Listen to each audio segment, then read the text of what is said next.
අම්මා තාත්තා එක්ක මනාපකම් තියාගන්න එපා. අපිට මතක නෑ පින්නතුනි අවුරුදු 20න් එහා එච්චර මතක නෑ. 10න් එහා මතක. අවුරුදු 5න් එහා මතක. මිනිස්සුන්ට මතක තියෙන්නේ අපිට හොටු සූර ගන්න පුළුවන් කාලෙන් පස්සේ විතරයි. එහෙම නෙමෙයිද? මං ගියා ඔය ළමා වාට්ටුවට කුරුණෑගල.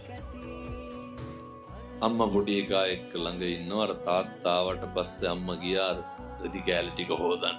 තාත්තා පොඩි එකා ගාව තියලා.